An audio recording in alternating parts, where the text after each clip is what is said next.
What was a house rule you had as a kid that you thought was completely normal until you grew up and realized not all households followed? We weren't allowed to eat anything without first asking. Even a glass of water, we were required to ask first. When my boyfriend and I started dating, I would ask his parents if I could eat or drink something, if I was hungry or thirsty, and it was a hard habit to break when his mom told me I could literally eat or drink anything other than the alcohol. It was so weird to just go into the fridge or pantry without permission. I sometimes have to fight the urge to ask my BF if I can eat our food in our apartment. When I went to my parents' house over Christmas, I was reprimanded for getting an apple without asking first. It's just also weird, but it used to be so normal. My parents would check my and my brother's teeth for sugar bugs every night after we brushed our teeth before we got in bed. If they thought we were trying to skip brushing our teeth, they would tell us they could see the sugar bugs in our teeth and would make us go brush again. My brother and I were so convinced these sugar bugs were real we would constantly ask when we'd be able to see them. My parents always told us only people 13 and older could see them, but by the time we got to be 13 we had completely forgotten about the sugar bugs in our teeth. I love thinking about creative parenting tactics like this. I've even used that one while babysitting a fussy kid who doesn't want to brush their teeth / get ready for bed, and it helps a lot. Not a rule, but still to this day I'm befuddled at my mother's reasoning. When I was a boy we lived in a pretty rural part of Mexico. Horrible infrastructure. Power would often go out in the middle of the night. She would proceed to wake my brother and I up, simply to wait until the power came back on. For the life of me, I cannot figure that out. She wasn't afraid of the dark, she just wanted to make sure we saw the power return. Edit everyone keeps suggesting, because of fire reasons, and come to think of it, that actually makes a lot of sense. It's actually how we lost that house. Maybe my mother is clairvoyant. Wacky time. No noise annoying mum, and dad until 7 AM. This was a really necessary one BC. I was a very early riser as a kid and I loved to talk to my parents. The rule was that I could come to their bed and curl up next to them, but I couldn't talk until 7. It was actually really nice and made sure I got enough rest myself. Tragically, once I started rowing like 7 years later, mum and dad had to get up at 4 anyway to get me to the sheds. Sorry guys. We had family council every Sunday night after dinner. We would sit and say good things that happened that week, share our grievances if we had any. We always did, make a dinner menu, and assign chores. Frankly, it was stellar parenting. Though, if I mention it to my mother now, she will brag about it for a solid 20 minutes before we can move on. I had to wash the dishes every night, even if I wasn't home for the meal. There were times I'd get gone from an away basketball game. I was in the team after 10 PM and the dishes had sat since they finished reading around 6:30 PM. My older brother's nightly chore? Take out the garbage. He'd be done in 2 minutes. I'd have 30+ minutes of washing, drying, putting away, and cleaning up the kitchen. I wasn't allowed to play in the living room as a child. If I played too loud in my room I was also whooped. My dad's golden rule was children are meant to be seen, not heard.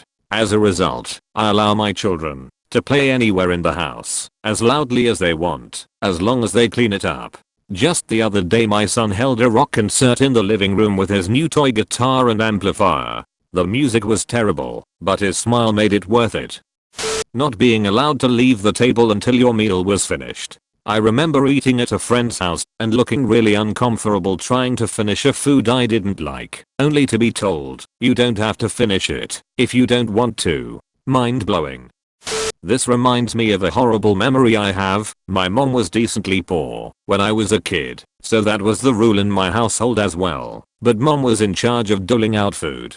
I had recently gotten sick from eating too much cottage cheese, and my body straight up rejected it if I tried to eat it. Well, guess who plopped a full serving of cottage cheese in front of me? I was told to stay at the table and force down every single bite of that cottage cheese, all the while basically puking after every bite. Even after I puked into the cottage cheese itself I still had to continue eating, or I was not allowed to get up from the table. My mom finally had enough of my insubordination and sent me to my room and grounded me after I refused to keep going. It was the first of many things my mother did to me that made me despise her. Edit. So you don't have to dig through the thread to find my answers to questions. I will put some here. 1. My mother's mother was a no abuser, so she also grew up in an abusive household. Still no excuse. I never met her, hence I don't call her grandmother or grandma too. I'm an adult living on my own now, so I'm out of this situation. 3. This was not only a one-time incident, just the most prevalent one I can remember vividly. 4. My mother and father were divorced at this time, hence why he didn't intervene. I have a very solid relationship with him. 5. This was not the only form of abuse I faced at home and outside of home. 6. I have almost no relationship with my mother to this day. My mom used to strap me to the wooden chair at our kitchen table with a belt till I finished my meal. Sometimes I'd be stuck in that chair for hours after everyone else had finished. I was a super petite child who didn't eat much of anything, much less big dinners mom cooked every night. But despite me telling this to my mother, I'd be held against my will till my plate was cleaned. So wish we had an inside dog at that time. Lol. I remember my younger sister getting caught trying to flush mashed potatoes down the toilet out of fear of not being able to finish her meal. SMDH. I had super laid back parents, but there were a few certain things that they were randomly crazy strict about. No gum, no Play-Doh, no cereal with sugar as one of the top 3 ingredients, no Simpsons. I had basically no rules growing up, but those 4 things would make them lose their goddamn minds. I still get anxious when I'm chewing gum and I'm 35. We weren't allowed sugar cereals. I grew up on Cheerios, Kix, Chex, and Raisin Bran. Mom didn't buy anything else. Dad would occasionally buy grape nuts, but he was happy with Raisin Bran. Sleepovers were amazing because it meant I could have a bowl of Lucky Charms or Cocoa Puffs or Fruity Pebbles. Also no Simpsons here. Despite being a cartoon, it wasn't for kids, so we weren't allowed to watch it. We didn't have cable, so pickings were already slim sometimes. I grew up with 6 siblings. In the TV room, there were more people than couch seats. We had a rule that you couldn't steal someone's seat if they got up to go to the bathroom, get a drink, etc. My parents instituted it because of all the fights that would happen over seats. We all instantly realized how great a rule it was. No more arguments, but more importantly, your seat was safe for the night. I never thought it was a normal rule as defined by the op, but it is a great rule that every family should have. Our bedtime in high school was 9 p.m. We weren't allowed to eat any food past 7 p.m. On the bright side, I heard people who grow up with scheduled bed and meal times tend to be more organized and punctual throughout their lives. Not an absolute rule, but there's a correlation. Interestingly, people who grow up eating family style vs people who are served portions on a plate tend to be better at sharing and regulating their own appetites. The first, because they learn the more food they take, the less someone else has. The latter, because children who are full but served portion food are often forced to finish what they have on their plates. As a result, they lose the ability to know when they're full and instead base it on how much they have on their plate. I had a friend who was in the latter category and to this day leaves one bite of food on her plate. She realized through therapy that it had to do with having control. Her mom used to make her finish every last bite.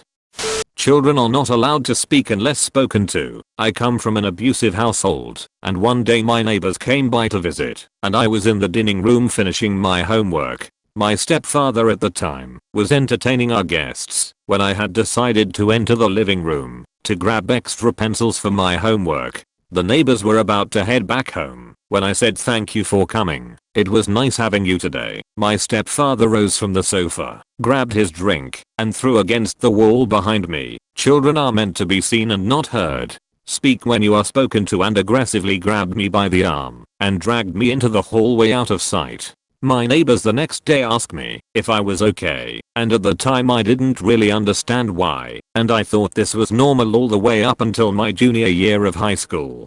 To this day I don't speak unless someone is talking to me directly. Update. Wow, I wasn't expecting all the support and love you guys. Truly, thanks. I'm 21 now, and they are now divorced. I have a stutter and am incredibly shy, but I'm very eager for friendship and relationships. Old habits do die hard though. Still, very shy. Sincerely love you guys.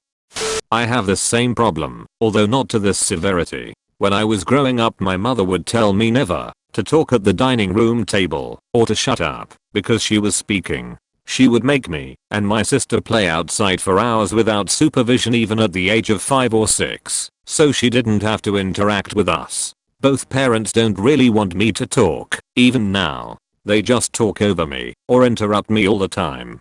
It's very difficult for me to express myself and put thoughts into words. I'm terrible at off-the-cuff speaking and can't remember specific words sometimes. I also find it hard to carry a conversation if I don't know the person well. I will tend to wait until someone asks me a direct question. It's because I've been trained not to talk until someone speaks directly to me all my life.